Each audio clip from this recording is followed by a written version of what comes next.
नमस्कार दोस्तों, आज की कहानी का शीर्षक है सबक। एक बार फारस देश से घोड़ों का एक व्यापारी कुछ बेहद उत्तम नस्ल के घोड़े लेकर विजयनगर आया। सभी जानते थे कि महाराज कृष्णदेवराय घोड़ों के उत्तम पारखी है। उनके अस्तबल में चुनी हुई नस्लों के उत्तम घोड़े थे। महाराज ने फारस के व्यापारी द्वारा लाए गए घोड़ों का निरीक्षण किया तो पाया कि वे घोड़े दुर्लभ नस्ल के हैं। उन्होंने व्यापारी से सभी घोड़े खरीद लिए क्योंकि वे अपनी घुड़सवारी सेना को और मजबूत व सुसज्जित करना चाहते थे। जब घोड़ों का व्यापारी चला गया तो महाराज ने अपनी घुड़सवार सेना के चुने हुए सैनिकों को बुलाया और एक एक घोड़ा देते हुए उसकी अच्छी तरह देखभाल और उसे भली भांति प्रशिक्षित करने को कहा। साथ ही ये भी कहा कि घोड़ों के प्रशिक्षण व भोजन आदि का सारा खर्च राजकोष वहन करेगा। तेनालीराम को जब पता चला तो वह भी महाराज के पास पहुंचा और एक घोड़ा अपने लिए भी मांगा। उसे भी एक घोड़ा दे दिया गया। तेनालीराम ने घोड़े को घर लाकर अस्तबल में बांध दिया, लेकिन उसे न जाने क्या सूझा कि उसने अस्तबल के सामने की और भी दीवार उठवा दी। अब अस्तबल की स्थिति कुछ ऐसी हो गई थी कि न तो वह घोड़ा कहीं बाहर जा सकता था और न ही कोई उस अस्तबल में प्रवेश ही कर सकता था। तेनालीराम ने अस्तबल की दीवार में एक छोटी सी खिड़की छुड़वा दी थी जहां से घोड़े को दाना पानी दिया जा सके। उसी खिड़की से तेनालीराम घोड़े को हरी घास दाना पानी देता और घोड़ा भी खिड़की से अपना मुंह बाहर निकालकर उसे मुंह में दबाता और भीतर खींच लेता। घोड़े को पानी भी इसी खिड़की द्वारा पहुंचाया जाता। करीब 1 महीने बाद महाराज ने घोड़े की सुध-बुध ली और ये जानने की कोशिश की कि किस प्रकार उसकी देखभाल व प्रशिक्षण का काम चल रहा है। तब सभी सैनिक अपने अपने घोड़े लेकर महाराज के सम्मुख आ पहुंचे। हृष्ट पुष्ट व भली भांति प्रशिक्षित घोड़ों को देख महाराज बेहद प्रसन्न हुए। लेकिन तभी उन्होंने पाया कि तेनालीराम और उसका घोड़ा कहीं दिखाई नहीं दे रहे। इधर उधर निगाहें दौड़ाते महाराज ने पूछा, तेनालीराम कहाँ है? जाओ उससे कहो कि अपने घोड़े के साथ हमारे सामने जल्दी पेश हो। एक सैनिक तेनालीराम के घर की ओर दौड़ा और उसे महाराज का संदेश दिया कि जल्दी से जल्दी घोड़े को लेकर उनके सामने हाजिर हो जाए। लेकिन तेनालीराम अकेला ही चल दिया। उसे अकेला आया देख महाराज बोले, तुम्हारा घोड़ा कहाँ है? आज मैं सभी घोड़ों का मुआयना कर रहा हूँ कि उनकी कैसी देखरेख की गई।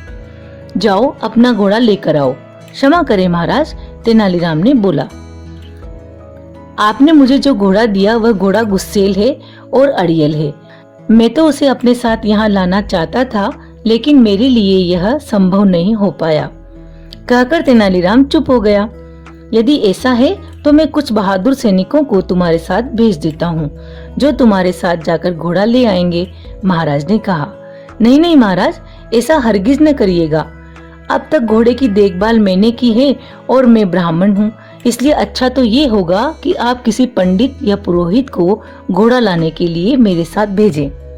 होठों पर रहस्यमय मुस्कान लाते हुए तेनालीराम ने कहा। संयोगवश राजपुरोहित उस दरबार में उपस्थित था। वह राज परिवार में कुछ पूजा पाठ के कर्मकांड करवाने वहां आया था। सुब्बा शास्त्री नाम था राजपुरोहित का। क्या तुम तेनालीराम के साथ जाकर उसके अस्तबल से घोड़ा यहाँ ला सकते हो? महाराज ने उससे पूछा।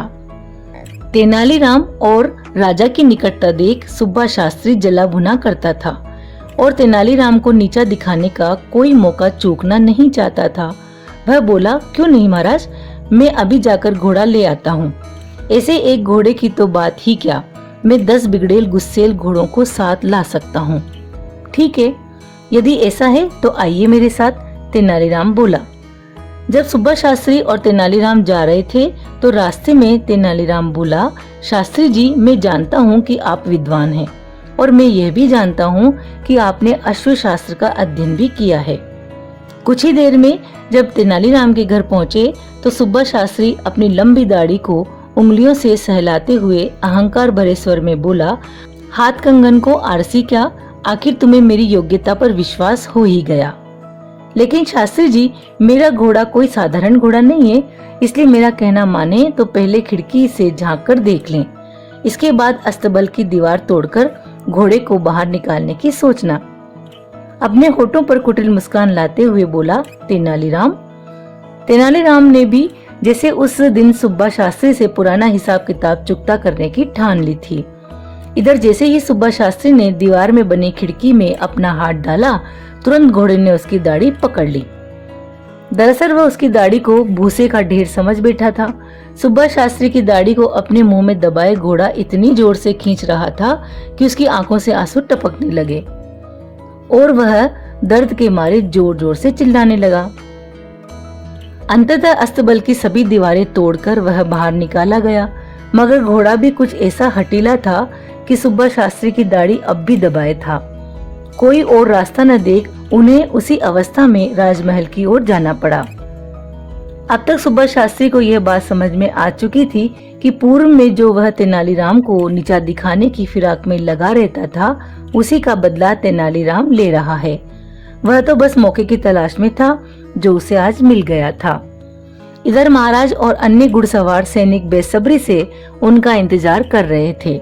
तभी तेनालीराम और सुब्बा शास्त्री की दाढ़ी मुंह में दबाए वह घोड़ा वहां आ पहुंचा। सुब्बा शास्त्री को इस हास्यास्पद स्थिति में देख सभी उपस्थित जन ठहाके मारकर हंसने लगे।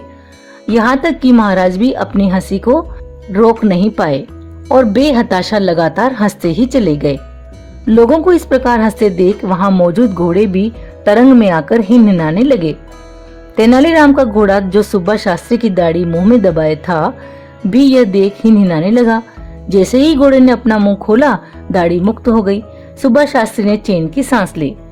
तभी एकाएक अपनी हंसी को रोक महाराज गंभीर हो गए और बोले, तेनालीराम, मुझे इससे कोई आपत्ति नहीं कि लोगों को हंसाने के लिए हास परिहास किया जाए, बल्कि ये तो अच्छा ही है क्योंकि हंसना स्वास्थ्य के लिए उत्तम होता है।